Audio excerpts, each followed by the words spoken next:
Dear friends, next article is ecological succession. एखादा डोंगर आहे किंवा तशा प्रकारे फक्त दगड आहेत तिथं डोंगरावर, काही नाही दुसरं. अशा बेअर लँडचं रूपांतर एका फॉरेस्ट मध्ये कसं होतं, कसे सक्सेस होतात तिथं सगळं इकोसिस्टीमचे मेंबर्स, त्याला आपण म्हणतो इकॉलॉजिकल सक्सेशन. किंवा एक मोठं असं एक्वॅटिक एन्व्हायरमेंट आहे, त्याचं रूपांतर एका फॉरेस्ट मध्ये कसं होतं हे आपल्याला स्टडी करायचंय इकॉलॉजिकल सक्सेशन मध्ये. It is a gradual slow predictable change in species composition of area leading to climax community. जी टॉप फॉरेस्ट बनेल ते क्लायमॅक्स कम्युनिटी असेल आणि जे पहिले ऑर्गॅनिझम त्या ठिकाणी अस्तित्वात येतील त्याला आपण म्हणतो पायोनियर कम्युनिटी, आणि मधल्या सर्व स्टेजेस असतील त्याला सिरियल कम्युनिटीज म्हणतो. In this some species colonize an area and increase number, whereas other species decline and disappear. हे आपण पुढे बघूच. Entire sequence of communities that successively change in area is called as seer. Individual transitional communities are termed as a seral stages.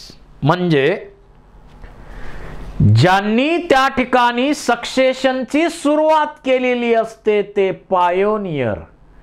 Top climax forest बनतं ते climax community, आणि मधल्या सर्व stages असतात त्याला आपण म्हणतो सिरल स्टेजेस. जसं इथं तुम्हाला पाहायला मिळेल रॉक आहेत, खडक आहे, फक्त या खडकावरती पहिले मेंबर अस्तित्वात आले लायकेन्स, त्यानंतर मॉसेस अस्तित्वात आले, त्यानंतर छोटे छोटे हर्बॅसियस प्लांट, नंतर श्रब अस्तित्वात आले, नंतर मोठे मोठे ट्रीज अस्तित्वात आले आणि हे फॉरेस्ट बनलं. पहिले मेंबर जे अस्तित्वात आले लायकेन सारखे त्याला आपण पायोनियर म्हणतो. लास्ट फॉरेस्टचे मेंबर जे आहेत त्याला आपण क्लायमॅक्स कम्युनिटी म्हणतो, आणि या मधल्या स्टेजेस आहेत त्याला आपण सिरल स्टेजेस म्हणतो.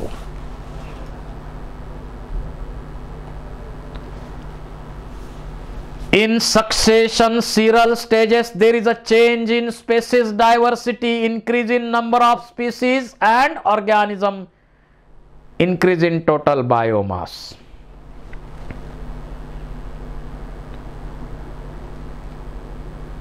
Present day communities are due to आजचं जे एन्व्हायरमेंट दिसतंय त्यामध्ये हजारो किंवा लाखो वर्षांचा काळ ते बनण्यासाठी गेलाय. एखादं जंगल असेल, आता आपण पाहतोय ते जंगल निर्माण होण्यासाठी फार मोठा ड्युरेशन सक्सेशनच्या प्रोसेसनं तिथं गेलेला आहे. Succession and evolution are parallel. Succession आणि इव्होल्युशन दोन्ही प्रोसेस त्या ठिकाणी कशा आहेत, पॅरलल आहेत. There are two types of successions like primary succession and secondary succession. Primary succession and secondary succession. आता प्रायमरी सक्सेशन चा विचार केला, the succession takes place in area where no living organism existed. जिथं कुठल्याही प्रकारचा organism अस्तित्वात नसेल त्या ठिकाणी होणारं जे सक्सेशन आहे त्याला आपण म्हणतो प्रायमरी सक्सेशन. न्यूली कूल्ड लावा बेअर रॉक नुसता खडक आहे, न्यूली क्रिएटेड पॉन्ड असेल, रिझर्वायर असेल, त्याचं रूपांतर एका क्लायमॅक्स फॉरेस्ट मध्ये होणं हे प्रायमरी सक्सेशन मध्ये येतं. याला फार मोठा ड्युरेशन लागू शकतो, 1000 वर्षापर्यंत पण कालावधी लागू शकतो. To establish biotic community fertile soil must be form. याच्यामध्ये प्लांट ग्रो होण्यासाठी फर्टाईल सॉइल तयार व्हायला पाहिजे आणि ती तयार होण्यासाठी त्या खडकाची झीज व्हायला पाहिजे आणि त्यासाठी म्हणून फार मोठा ड्युरेशन लागतो. So this primary succession is very slow process. फार स्लो प्रोसेस आहे. पहा, हा खडकाळ पार्ट आहे, खडक आहे नुसता, इथं काहीच नाही आहे, कुठला सजीव नाही आहे. त्या ठिकाणी सुरुवातीला लायकेन्स अस्तित्वात आले. क्रुस्टोज लायकेन्स, फोलिओज लायकेन्स सारखे मेंबर्स या ठिकाणी अस्तित्वात आले आणि तिथं CO2 वॉटर पासून कार्बोनिक ऍसिडची रिॲक्शन झाली, त्यामुळं खडकाची झीज झाली आणि थोडासा सॉइलचा थर तयार झाला आणि ती लँड आहे. ती लँड आता क्रुस्टोज लायकेनला उपयोगाची नाही, तर त्याला फोलिओज लायकेन साठी उपयोगाची आहे. किंवा त्याच्यानंतर मॉस अस्तित्वात आले, त्याचंही डेथ आणि डिकम्पोजिशन झालं, खडकाची झीज झाली, थोडीशी सॉइल अजून बनली आणि ती बनल्यानंतर त्या ठिकाणी छोटे छोटे ॲन्युअल प्लांट ग्रो झाले. त्यांचाही डेथ आणि डिकम्पोजिशन झालं, ती खडकाची झीज अजून झाली, सॉइल अजून थर वाढला आणि ती सॉइल आता या प्लांटसाठी जास्त उपयोगाची नाही, ग्रासेससाठी, पेरेनियल प्लांटसाठी उपयोगाची झाली, त्यामुळं ते वाढले. त्यानंतर पुन्हा रिप्लेसमेंट तशाच प्रकारे होऊन सॉइलचा थर वाढत वाढत वाढत वाढत वाढत चालला. पुढं ग्रासेस, श्रब्स, स्मॉल ट्रीज, पाईन्स याच्यासाठी फेवरेबल एन्व्हायरमेंट निर्माण झालं आणि शेवटी आणखी प्रोसेस तशीच कंटिन्यू होऊन शेवटी एक क्लायमॅक्स फॉरेस्ट बनलं.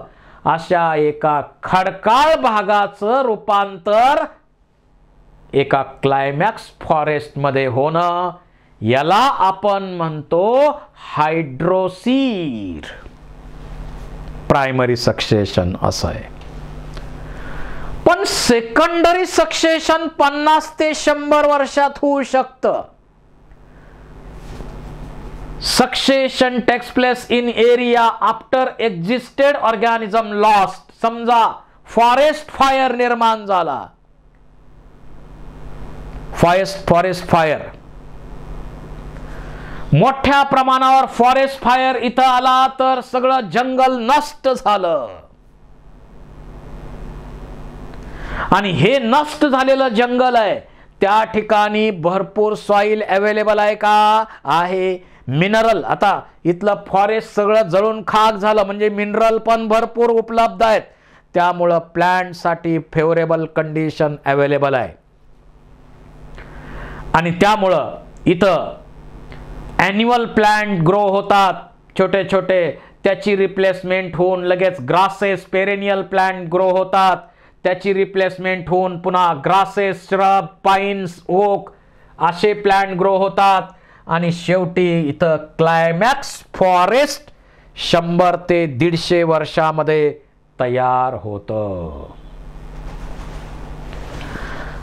पहा, इकडं ड्युरेशन शेकडो वर्षांचा लागतो, 1000 वर्षांपर्यंत लागू शकतो, परंतु इकडं ड्युरेशन मात्र 100-150 वर्षात, कारण ऑलरेडी तिथं फॉरेस्ट होतं. वनवा पेटला, जंगल जळून खाक झालं, त्या ठिकाणी जंगल निर्माण करणं होणं त्या मानानं सोपं आहे, कारण एकतर सॉइल अवेलेबल आहे, मिनरल्स मोठ्या प्रमाणावर अवेलेबल आहेत आणि त्यामुळं तशा ठिकाणी लवकर फॉरेस्ट निर्माण होतं. So secondary succession is very faster than primary. The species that invade depends upon nature, soil and availability of water. जिथं फार्मलँड असेल, बर्न कट फॉरेस्ट असेल, जंगल तोड केलेलं, फ्लडेड लँड असेल, अशा ठिकाणी सेकंडरी सक्सेशन फास्ट होतं. आता succession, in succession, changes in vegetation affect the food and shelter of animals. The succession leads to change in number and type of animals and decomposers. Natural human or human induced disturbance, deforestation, fire, they convert particular cereal stage earlier. लवकर होते stage अशी, आणि त्यामुळे इथं discourage होतं या ठिकाणी succession मध्ये. Based on nature of habitat, plant succession is of two types, hydrarch आणि झिरार्च. एका ॲक्वॅटिक वातावरणाचं रूपांतर फॉरेस्ट मध्ये होणं म्हणजे हायड्रोसीर हायड्रार्च, आणि एका खडकाळ पार्टचं रूपांतर फॉरेस्ट मध्ये होणं याला झिरार्च म्हणतो आपण. Hydrarch succession takes place in wetter areas, progresses from hydric to mesic conditions, आणि झिरार्च it takes place in dry area, progresses xeric to mesic conditions. दोन्ही हायड्रार्च किंवा झिरार्च सक्सेशन मध्ये मीडियम वॉटर कंडिशन्स महत्वाचे आहेत. मेजिक क्लायमॅक्स कम्युनिटी, फायनल एक climax community तयार होते. आता झिरोफायटिक किंवा रॉक वरती कसं घडतं हे, त्याच्याबद्दल आपण ऑलरेडी चर्चा मगाशी केली. परत बघूया. आता फक्त खडक आहे, खडक आहे, खडक आहे, काहीच नाही आहे, कुठलाच सजीव त्या एरियात नाही आहे. आता अशा खडकाचं रूपांतर एका क्लायमॅक्स फॉरेस्ट मध्ये कसं होणार हे आपण आता स्टडी करणार आहोत. तर सुरुवातीला त्यावरती तयार होतील, खडकावरती तयार होतील क्रुस्टोज लायकेन्स. क्रुस्टोज लायकेन CO2 वॉटर तिथं कंबाईन होऊन तिथं कार्बोनिक ऍसिड बनेल, त्यामुळं त्या खडकाची झीज होईल आणि थोडासा सॉइलचा थर तयार होईल. आता ती कंडिशन क्रुस्टोज लायकेन साठी फेवर मध्ये राहिली नाही. आता फोलिओज लायकेन बनले. पुन्हा तेच घडलं, कार्बोनिक ऍसिड बाहेर पडलं आणि त्याच्यामुळं पुन्हा खडकाची झीज झाली. आता फोलिओज लायकेनला सुद्धा सुटेबल वातावरण राहिलं नाही. आणखी सॉइलचा थर वाढला, मॉइस्ट कंडिशन वाढली, त्यामुळं मॉस सारखे प्लांट तिथं तयार झाले. पुन्हा अशीच प्रोसेस वाढत गेली. पुन्हा मॉसची रिप्लेसमेंट होऊन छोटे छोटे श्रब्स, हर्ब तयार झाले. त्यानंतर श्रब तयार झाले. त्यानंतर पाईन्स तयार झाले. मोठमोठे श्रब्स, पाईन्स तयार झाले आणि शेवटी मोठे मोठे ट्रीज तयार झाले. लायकेन सुरुवातीचे मेंबर या कम्युनिटी मध्ये असल्यामुळं त्यांना पायोनियर म्हणायचं. त्याच्यापासून स्मॉल प्लांट ब्रायोफाइट बनले. स्मॉल अमाउंट ऑफ सॉइल, ब्रायोफाइटाला फार कमी सॉइल लागते मॉस सारखे. त्याच्यापासून मग हर्ब बनले, श्रब बनले, ट्रीज बनले, मेसोफायटिक फॉरेस्ट बनलं. अशा प्रकारे एका खडकाळ एरियाचं रूपांतर, बेअर लँडचं रूपांतर क्लायमॅक्स फॉरेस्ट मध्ये झालं. ही क्लायमॅक्स कम्युनिटी आहे आणि लायकेन हे पायोनियर आहेत त्यामध्ये. दुसरं हायड्रोसीर हायड्रार्च. पहिलं बघा, इथं तलाव, मोठं पाणी, वॉटर एक्वॅटिक एरिया, बाकी काहीच नाही आहे तिथं सुरुवातीला. तर त्या ठिकाणी सुरुवातीला बनतात फायटोप्लॅन्क्टॉन्स, मायक्रोस्कोपिक प्लांट्स, मोटाइल प्लांट्स. नंतर ते फायटोप्लॅन्क्टॉनचं डेथ आणि डिकम्पोजिशन होऊन थोडासा सॉइलचा थर इथं तळाला तयार होणार आणि सबमर्ज्ड प्लांट तयार होणार. पुन्हा आणखी डेथ आणि डिकम्पोजिशन मुळे सॉइलचा थर आणखी वाढणार आणि इथं सबमर्ज्ड पण आहेत आणि फ्री फ्लोटिंग पण प्लांट्स अस्तित्वात आले. पुन्हा सॉइलचा थर वाढला, पाण्याचा एरिया कमी झाला आणि रीड स्वॅम्प, दलदलीचा हा पार्ट निर्माण झाला, रीड स्वॅम्प स्टेज. पुन्हा पाणी कमी झालं, सॉइलचा थर वाढला, मार्श मिडो स्टेज आली आणि त्याच्यानंतर हर्ब आले, श्रब झाले आणि शेवटी क्लायमॅक्स फॉरेस्ट निर्माण झालं. एका एक्वॅटिक वॉटर बॉडीचं रूपांतर क्लायमॅक्स फॉरेस्ट मध्ये होण्यासाठी फार मोठा काळ लागतो. या ठिकाणी फायटोप्लॅन्क्टॉननी याची सुरुवात केली म्हणून त्याला आपण म्हणतो पायोनियर. आणि क्लायमॅक्स फॉरेस्ट बनतं. हे फॉरेस्ट बनलं ते काय आहे? क्लायमॅक्स कम्युनिटी आहेत.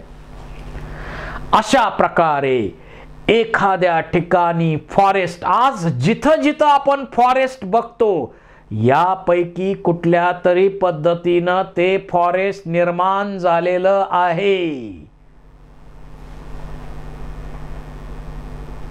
इथं तुम्ही पाहिले फोटोग्राफ आपल्याकडे आहेत, फक्त खडक आहे, काहीच नाही आहे. बघा, लायकेन्स अस्तित्वात आले, त्यानंतर मॉस अस्तित्वात आले, त्यानंतर हर्ब्स अस्तित्वात आले, श्रब, पुन्हा हे बघा क्रुस्टोज लायकेन, पुन्हा फोलिओज लायकेन्स अस्तित्वात आले, पुन्हा मॉस अस्तित्वात आले आणि शेवटी हे श्रब वगैरे अस्तित्वात आले आणि शेवटी मग क्लायमॅक्स फॉरेस्ट, एकदा डोंगराळ फक्त खडकाळ भागाचं रूपांतर क्लायमॅक्स फॉरेस्ट मध्ये इथं झिरोसीर मध्ये झालेले फोटोग्राफ आपण पाहिले.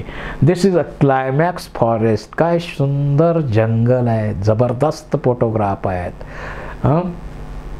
सुंदर सुंदर फोटोग्राफ कलेक्शन मी तुमच्यासाठीच केलेलं आहे. पहा, क्लायमॅक्स फॉरेस्ट, क्लायमॅक्स फॉरेस्ट.